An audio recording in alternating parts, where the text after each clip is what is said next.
Just breaking coming in, Congress President Rahul Gandhi has actually complained about India. He has once again batted for talks with terror state Pakistan, sounding very critical of the India's foreign policy, against our foreign policy in one of the events in Singapore. We're going to talk more about what Rahul Gandhi said, but let's first listen into some excerpts of his speech.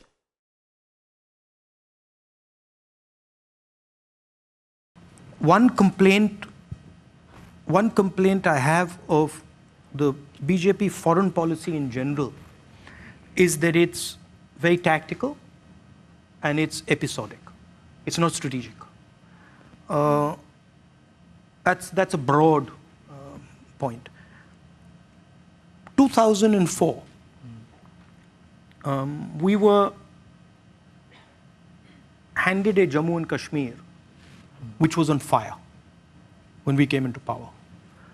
Hundreds of people dying, terrorism, violence, and Manmohan Singh ji sat down with a couple of us and we made a plan and we worked on it for 9 years. Okay?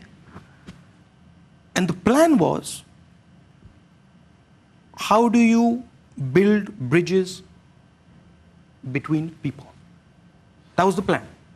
And this was not me alone. This was not the Prime Minister alone. This was hundreds and hundreds of people working quietly, behind the scenes. And in 2014, I went to Jammu and Kashmir and I felt like crying. Because I saw what a bad political decision can do to years and years and years of work. The BJP made an alliance between them and the PDP, and it just blew the place up. And what it has done is it has opened the door for forces that are against India.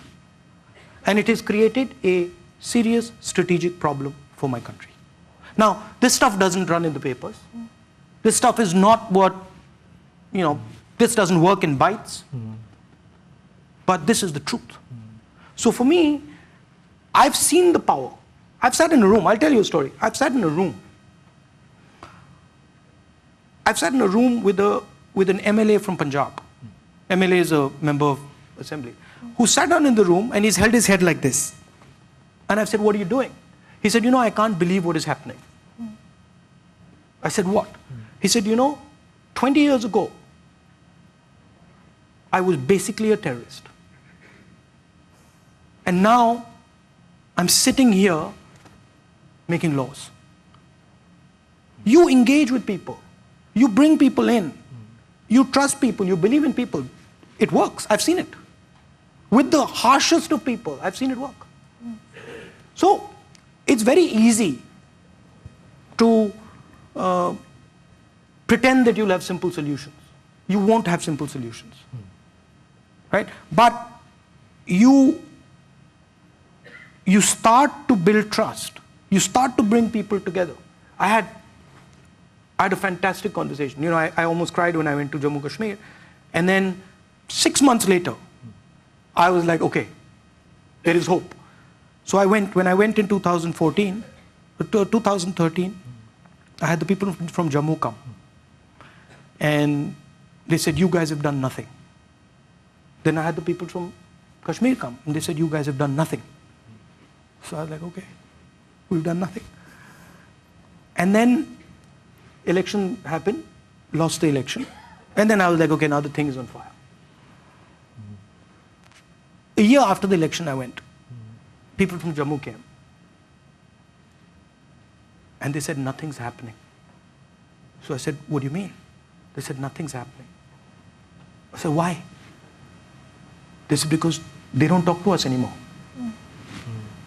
Then 5 minutes later, people from Kashmir came.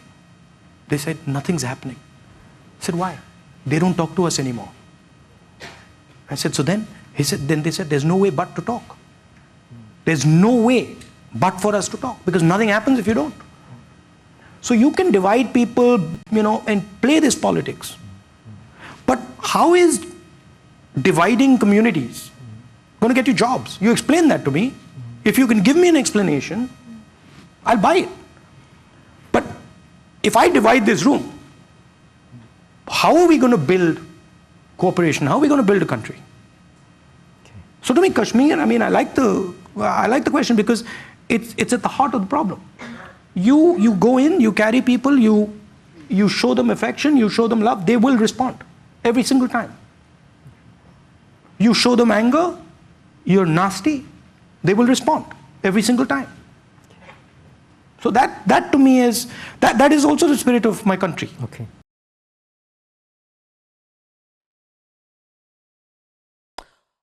All right. So our executive editor Abhishek is joining us on this story. Abhishek, what is the message that he's trying to send across?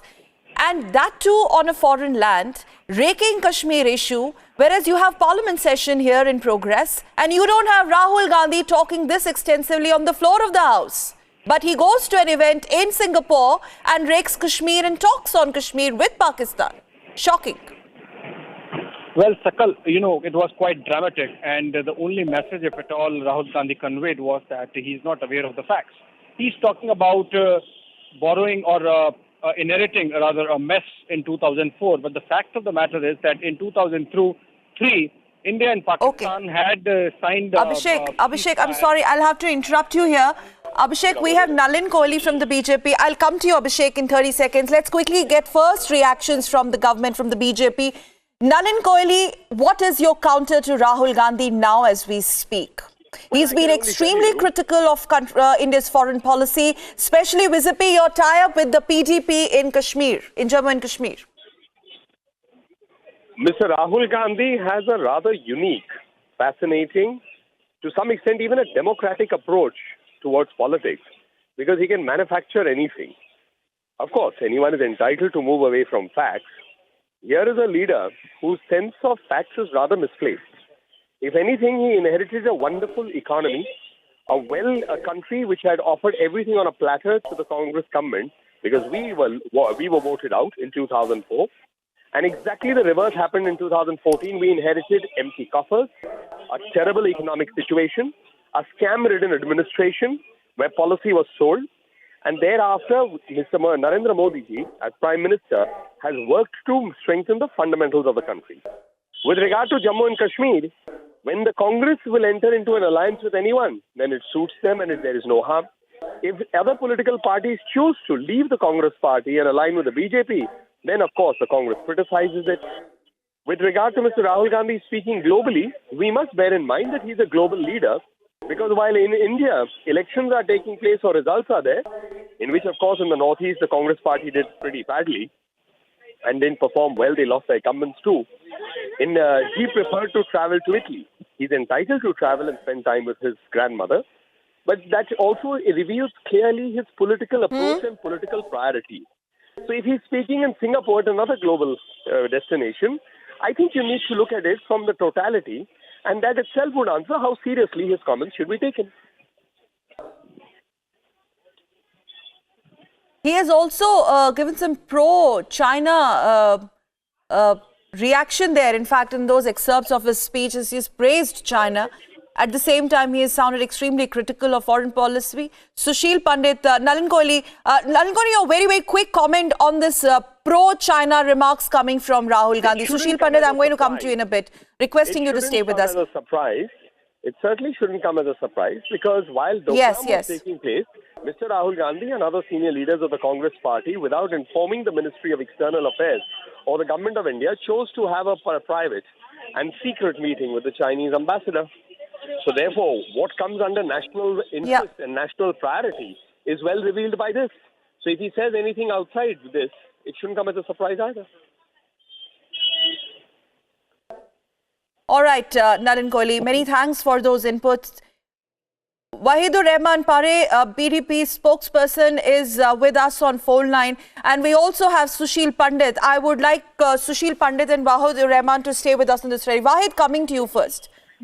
What will be your party's first response and reaction or the position on this, what Rahul has said? He has questioned BJP-PDP alliance, number one. He has also batted for talks to resolve Kashmir issue.